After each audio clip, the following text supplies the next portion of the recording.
뭐라고요? 죽었다고요? 저는 지금도 그 순간을 생생하게 기억합니다. 경찰관이 저희 집 문 앞에 서서 말했던 그 한마디를 말입니다. 사위분이 교통사고로 사망했습니다. 순간 머릿속이 하얘졌습니다. 아니, 정확히는 아무것도 들리지 않았죠. 경찰관의 입만 움직이는 게 보였는데 마치 텔레비전 소리를 끈 것처럼 조용했습니다. 아내가 제 뒤에서 어머나 하고 작은 비명을 질렀을 때서야 현실로 돌아왔습니다. 언제 일이 일어났나요? 어젯밤 10일시경입니다. 고속도로에서 가드레일과 충돌했습니다. 경찰관은 담담하게 설명했지만 저는 도무지 믿을 수가 없었습니다. 불과 사흘 전에 전화 통화를 했는데 말입니다. 그때 김태수는 평소와 다르게 목소리가 떨렸습니다. 장인어른 죄송합니다. 정말 죄송해요. 계속 사과만 했죠. 혹시 유서 같은 건 없었나요? 제가 물어보니 경찰관이 고개를 저었습니다.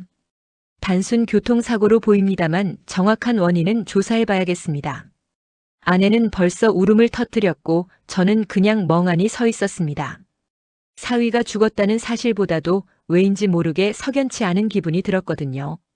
김태수가 마지막에 했던 말들, 그리고 며칠 전부터 보인 이상한 행동들이 머릿속을 맴돌았습니다.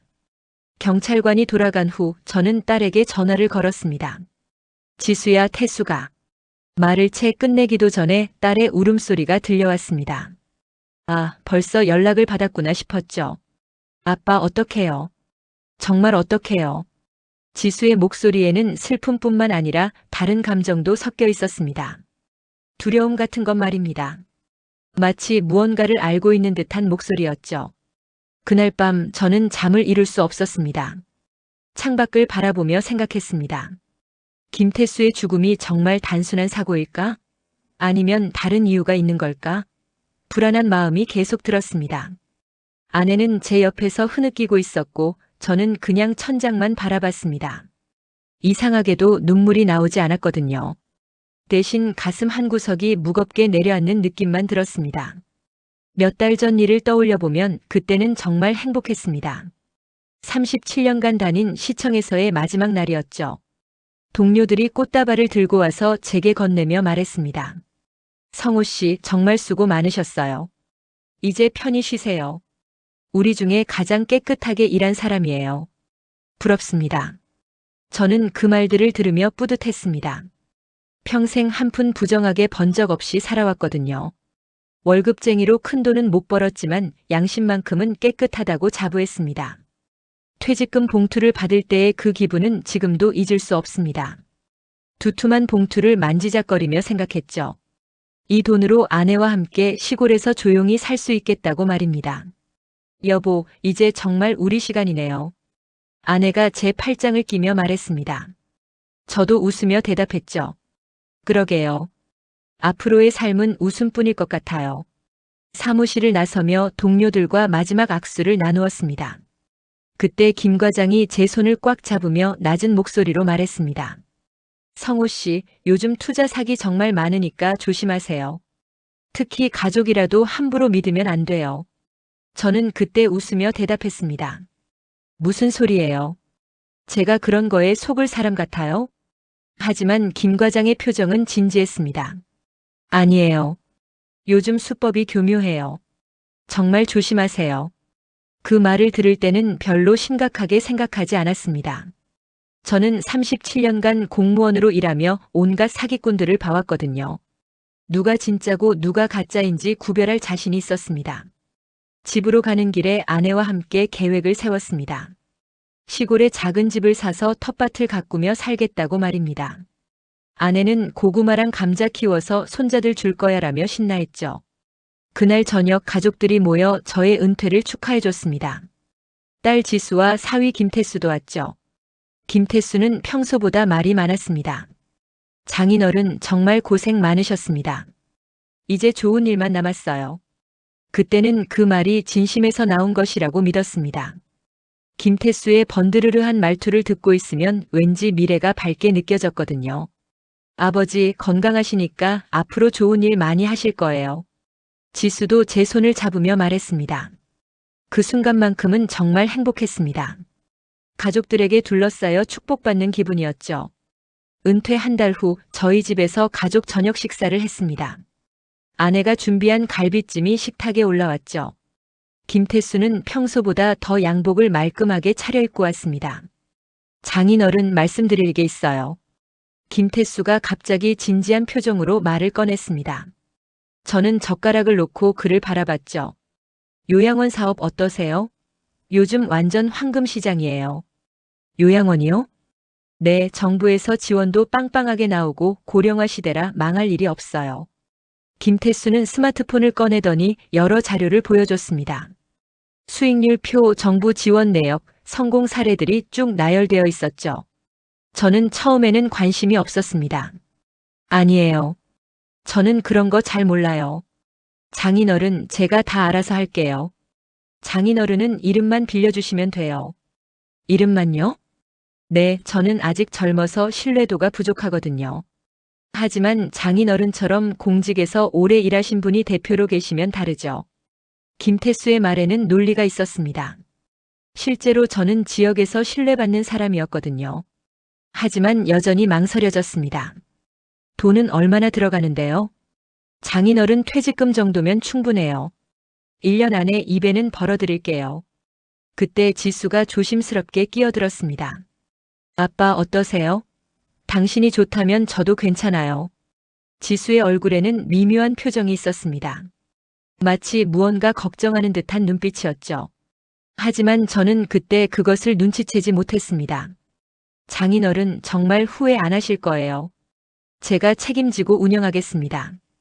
김태수가 다시 한번 강조했습니다. 그의 목소리에는 확신이 가득했죠. 저는 아내를 쳐다봤습니다. 여보, 어떻게 생각해요?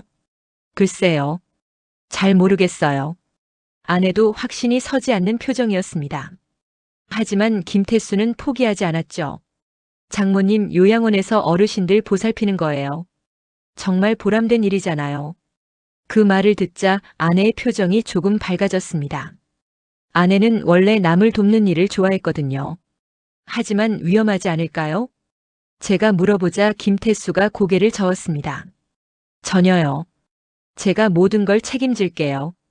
그날 밤 저는 아내와 오랫동안 이야기했습니다. 결국 김태수를 믿어보기로 했죠. 사위를 의심하는 것 자체가 잘못된 일 같았거든요. 서류에 도장을 찍고 나니 정말 새로운 삶이 시작되는 것 같았습니다. 김태수가 찾아준 요양원 부지를 보러 갔을 때의 그 기분을 잊을 수 없습니다. 여기가 어떠세요, 장인어른? 김태수가 넓은 부지를 가리키며 말했습니다. 2층짜리 건물과 넓은 마당이 있는 곳이었죠. 주변은 조용하고 공기도 좋았습니다. 정말 좋네요. 저는 진심으로 감탄했습니다. 이런 곳에서 어르신들을 모시다니 생각만 해도 뿌듯했거든요. 아내는 마당 한쪽을 바라보며 말했습니다. 여보, 저기에 작은 텃밭 만들면 어떨까요? 텃밭이요? 네, 고구마나 감자 길러서 어르신들 간식 만들어드리면 좋잖아요. 아내의 눈이 반짝였습니다. 마치 새로운 꿈을 꾸는 것 같았죠. 저도 그 모습을 보니 기분이 좋아졌습니다. 그거 좋은 생각이에요. 김태수도 박수를 치며 맞장구를 쳤습니다. 역시 장모님 센스가 있으시네요. 그날 오후 저희는 건물 내부도 둘러봤습니다. 방들이 깔끔하게 정리되어 있고 거실도 넓었죠. 창문으로 들어오는 햇살이 따뜻했습니다. 어르신들이 여기서 편안하게 지내실 것 같아요. 제가 중얼거리자 아내가 고개를 끄덕였습니다. 맞아요. 우리도 나중에 이런 곳에서 살면 좋겠어요. 집으로 돌아오는 길에 김태수가 말했습니다. 2주 후부터 입소자 받을 수 있어요. 벌써 5명이 예약했답니다. 정말이요? 네, 장인어른 명성이 워낙 좋아서 사람들이 벌써 관심을 가져요. 그 말을 듣고 저는 가슴이 뿌듯했습니다. 평생 쌓아온 신뢰가 이렇게 도움이 되다니 말입니다. 그날 저녁 아내와 함께 요양원에 대한 계획을 세웠습니다. 어떤 프로그램을 운영할지, 어떤 음식을 해드릴지 이야기했죠. 여보, 매주 화요일에는 노래교실 하면 어때요? 좋은 생각이에요. 목요일에는 원예치료도 해보고요. 저희는 밤늦도록 이야기했습니다. 오랜만에 이렇게 즐거운 대화를 나눈 것 같았어요. 침대에 누우면서 생각했습니다. 37년간 남을 위해 일했는데 이제는 진짜로 어르신들을 도우며 살 수 있겠다고 말입니다. 가슴이 따뜻해졌습니다. 창밖으로 달빛이 들어왔습니다. 아내는 벌써 잠이 들었고 저는 천장을 바라보며 미소 지었습니다. 앞으로의 삶이 정말 기대되었거든요. 요양원을 연지 3개월이 지났을 때부터 이상한 일들이 생기기 시작했습니다. 처음에는 작은 문제들이었죠. 원장님, 이번 달 급여가 아직 안 들어왔는데요. 요양보호사 김 선생님이 조심스럽게 말했습니다. 저는 당황해서 김태수에게 전화를 걸었죠. 태수야, 직원 급여는 언제 줄 거야? 아, 장인어른. 은행에서 대출 심사가 늦어지고 있어요. 다음 주에는 해결될 거예요. 김태수의 목소리는 평상시와 달랐습니다. 뭔가 급하고 불안한 느낌이었죠.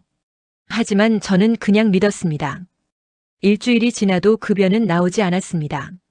대신 다른 문제들이 생겼죠. 납품업체에서 독촉 전화가 오기 시작한 겁니다.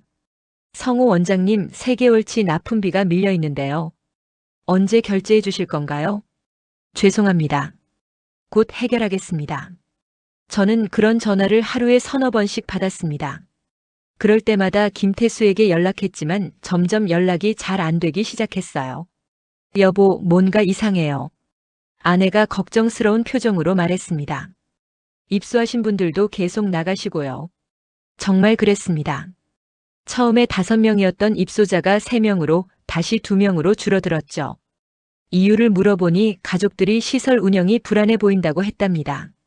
그때 김 과장에게서 전화가 왔습니다. 성호야, 혹시 요양원 일 어떻게 되고 있어? 왜요? 무슨 일 있어요? 아니야. 그냥. 요즘 그쪽 업계 소문이 안 좋더라고. 김 과장의 목소리에는 걱정이 가득했습니다. 하지만 저는 여전히 낙관적이었어요. 괜찮을 거예요. 태수가 알아서 하고 있으니까요. 성호야, 내 사위 말이야. 뭐요? 아니야. 그냥 조심해라.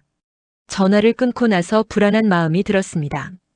왜 김 과장이 그런 말을 했을까 싶었거든요. 그날 밤 은행에서 편지가 왔습니다. 대출 연체 통보였죠. 저는 그제야 심각성을 깨달았습니다. 태수야, 당장 만나자. 상황 설명 좀 해줘. 하지만 김태수는 지금 출장 중이에요 라며 계속 미뤘습니다. 그때부터 정말 불안해지기 시작했어요. 김 과장에게 다시 전화를 걸었습니다. 형, 무슨 얘기인지 말해주세요. 성호야, 혹시 요양원 내 사위가 하자는 거냐? 네, 그런데 왜요? 당장 그만둬. 지금 당장. 김 과장의 목소리가 다급했습니다. 그 순간 저는 등골이 서늘해지는 걸 느꼈습니다. 드디어 김태수와 직접 만날 수 있었습니다. 아니, 정확히는 전화로라도 제대로 된 대화를 할 수 있었죠. 하지만 그 대화는 제가 예상했던 것과 전혀 달랐습니다. 태수야, 도대체 무슨 일이야? 요양원이 왜 이렇게 되었어? 저는 목소리를 최대한 차분하게 유지하려 했습니다. 사위에게 화를 내고 싶지 않았거든요. 장인어른, 죄송해요. 시장 상황이 안 좋아졌어요. 김태수의 목소리는 여전히 번드르르 했지만 어딘가 달라진 게 느껴졌습니다. 진심이 담겨 있지 않았어요. 그래도 뭔가 해결책이 있을 거 아냐? 우리가 투자한 돈은 어떻게 되는 거야? 그게 쉽지 않을 것 같아요. 뭐라고? 저는 귀를 의심했습니다. 1년 안에 2배로 벌어주겠다던 사람이 갑자기 이런 말을 하다니 말입니다. 장인어른, 사업이라는 게 원래 위험한 거잖아요. 야, 그러면 내 돈은 어떻게 되는 거야? 목소리가 커지는 걸 막을 수 없었습니다. 평생 모은 퇴직금이 날아갈 수도 있다는 생각에 가슴이 답답해졌거든요. 돈은 언제 돌려줄 거냐? 제가 다급하게 물어보자 김태수가 잠시 침묵했습니다. 그리고는 믿을 수 없는 말을 했죠. 장인어른, 요양원은 장인어른 명의로 하신 거잖아요. 그게 무슨 뜻이야? 법적으로는 저에게 아무 책임이 없어요. 그 순간 저는 머리를 망치로 맞은 것 같았습니다. 김태수의 말이 칼날처럼 가슴을 찔러왔어요. 뭐라고? 너 지금 뭔 소리 하는 거야? 장인어른이 사업자 등록하셨고 대출도 장인어른 명의잖아요. 그래도 내가 운영한다고 했잖아. 내가 책임진다고 했잖아. 저는 거의 소리를 지르고 있었습니다. 하지만 김태수는 차갑게 대답했어요. 그건 구두 약속이었고요.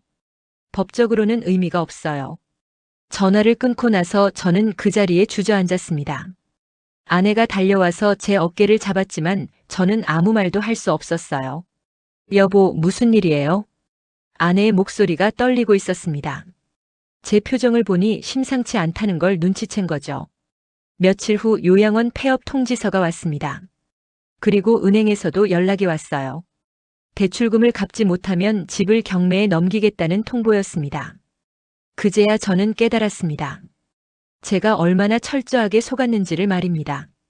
37년간 쌓아온 신뢰와 퇴직금, 그리고 집까지 모든 것을 잃게 생겼어요. 집을 잃고 쪽방촌으로 이사한 지 한 달 후였습니다. 아내가 갑자기 쓰러진 거예요. 여보, 여보. 아내는 부엌에서 설거지를 하다가 그대로 바닥에 주저앉았습니다. 얼굴이 새하얗게 질려 있었죠. 병원에 가야 해요. 119를 부르고 응급실로 갔습니다. 의사가 말하길 극심한 스트레스와 영양 부족 때문이라고 했어요. 보호자분, 환자분이 언제부터 식사를 제대로 못하셨나요? 한 달쯤 됐나요? 저는 그때서야 깨달았습니다. 아내가 얼마나 힘들어했는지를 말입니다. 매일 라면만 끓여 먹으면서도 저한테는 괜찮다고 했거든요. 입원해야겠습니다. 중환자실에 누워있는 아내를 보니 가슴이 찢어질 것 같았습니다. 저 때문에 이렇게 됐다는 생각에 견딜 수가 없었어요. 아저씨, 입원비 선납하셔야 합니다. 간호사가 말했지만 저에게는 돈이 없었습니다. 주머니를 뒤져봐도 5만 원이 전부였죠. 며칠만 기다려주시면 안 될까요? 죄송합니다. 원칙이에요. 결국 저는 병원 근처 건설 현장에 가서 일을 구했습니다. 65세 나이에 벽돌을 나르고 시멘트를 섞는 일이었어요. 아저씨, 나이가 좀 있으신데 괜찮겠어요? 현장 소장이 걱정스럽게 물었습니다. 하지만 저는 괜찮다고 했어요. 아내 병원비를 벌어야 했거든요. 첫날 일을 마치고 받은 돈이 7만 원이었습니다. 그 돈으로 아내 약값을 겨우 댔죠. 아빠, 엄마 어떠세요? 딸 지수에게 전화를 걸었습니다. 그동안 연락을 피해왔지만 아내가 아프니까 그럴 수가 없었어요. 많이 아파. 지수야, 병원 좀 와줄래? 하지만 지수의 대답은 차가웠습니다. 아빠, 저희도 힘들어요. 태수 오빠 죽고 나서 빚이 많이 남았거든요. 그래도 엄마가 누가 아빠더러 태수 오빠 믿으라고 했어요? 왜 그때 말리지 않았냐고요. 전화가 끊어졌습니다. 저는 복도 벤치에 앉아서 한참을 울었습니다. 내 딸이 나를 원망한다는 게 믿어지지 않았어요. 매일 새벽 5시에 일어나서 현장에 갔습니다. 벽돌을 나르고 시멘트를 섞고 철근을 옮겼죠. 손에는 물집이 생기고 허리는 아팠지만 참았습니다. 아저씨, 정말 대단하시네요. 이 나이에 이렇게 열심히 일하시다니. 젊은 일꾼이 제게 말했습니다. 저는 그냥 웃으며 대답했어요. 생계를 위해서는 뭐든지 해야죠. 점심시간에 700원짜리 김밥 하나로 때우고 저녁에는 병원에 가서 아내를 돌봤습니다. 아내는 많이 야위어 있었어요. 미안해요, 여보. 내가 이렇게 되어서. 아내가 미안하다고 하니까 더 마음이 아팠습니다. 잘못한 건 저인데 아내가 사과를 하다니 말입니다. 무슨 소리예요? 제가 잘못했죠. 매일 밤 쪽방으로 돌아오면 몸이 너무 아팠습니다. 하지만 잠들기 전까지 김태수 생각을 했어요. 그 자식이 정말 죽었을까 아니면 어디선가 살아있는 걸까 하고 말입니다. 오늘도 병원 복도에 앉아 있습니다. 아내는 여전히 중환자실에 있고 저는 오늘 번 7만 원을 병원비로 냈어요. 창밖으로 비가 내리고 있습니다. 가을비였죠. 차가운 빗물이 창문을 타고 흘러내리는 모습을 보며 생각했습니다. 김태수는 정말 죽었을까요? 아니면 모든 걸 계획하고 도망친 걸까요? 경찰은 단순 교통사고라고 했지만 저는 여전히 의문이 들어요. 성호 씨? 뒤에서 누군가 제 이름을 부르는 소리가 들렸습니다. 돌아보니 김 과장이었어요. 형, 어떻게 여기까지? 내 아내가 아프다는 소식 들었어. 괜찮아? 김 과장의 얼굴에는 미안함이 가득했습니다. 그때 더 강하게 말려주지 못한 걸 후회하고 있는 것 같았어요. 괜찮아요. 이제 체념했어요. 성우야, 미안해. 내가 더 강하게 말렸어야 했는데. 아니에요. 제가 욕심을 부린 거죠. 김 과장이 봉투를 하나 건넸습니다. 얼마 안 되지만 도움이 될 거야. 저는 처음에는 받지 않으려고 했어요. 하지만 김 과장이 아내 병원비라고 생각해라고 하니 받을 수밖에 없었습니다. 고마워요, 형. 김 과장이 돌아간 후 저는 다시 아내의 병실로 갔습니다. 아내는 깨어 있었어요. 여보, 왜 이렇게 늦었어요? 일이 좀 늦게 끝났어요. 아내의 손을 잡으니 많이 말랐습니다. 살도 빠지고 머리카락도 많이 빠졌어요. 하지만 여전히 제게는 세상에서 가장 소중한 사람이었습니다. 여보, 내일도 일할 거예요. 약값은 제가 벌어올게요. 고마워요. 당신 덕분에 살아가요. 아내가 제 손을 꽉 잡았습니다. 그 손에서 따뜻함이 느껴졌어요. 조금만 더 버텨요. 우리 다시 일어날 수 있어요. 정말 그럴 수 있을까요? 65세의 나이에 새로 시작한다는 게 가능할까요? 잘 모르겠습니다. 하지만 포기할 수는 없어요. 창밖에 비는 여전히 내리고 있었습니다. 저는 아내의 손을 잡고 조용히 말했어요. 여보, 우리 포기하지 말아요. 힘들어도 끝까지 버텨봐요. 병실을 나와 복도를 걸으며 생각했습니다. 김태수라는 자식 때문에 이렇게 됐지만 저는 살아야 해요. 아내와 함께 말입니다. 쪽방촌으로 가는 길에도 비가 내렸습니다. 우산이 없어서 다 젖었지만 상관없었어요. 내일이면 또 새로운 하루가 시작될 테니까요. 작은 방에 들어가서 김 과장이 준 봉투를 열어봤습니다. 20만 원이 들어있었어요. 당분간 아내 약값은 걱정하지 않아도 될 것 같았습니다. 잠들기 전에 마지막으로 생각했습니다. 사기는 정말 무서운 거예요. 돈만 훔쳐가는 게 아니라 가족의 믿음과 인생 전체를 송두리째 빼앗아가거든요. 하지만 저는 아직 포기하지 않았습니다. 아내와 함께라면 다시 일어날 수 있다고 믿어요. 비록 늦었지만 새로운 시작을 할 수 있을 거라고 생각합니다. 창밖에는 여전히 비가 내리고 있었고 저는 그 빗소리를 들으며 잠이 들었습니다.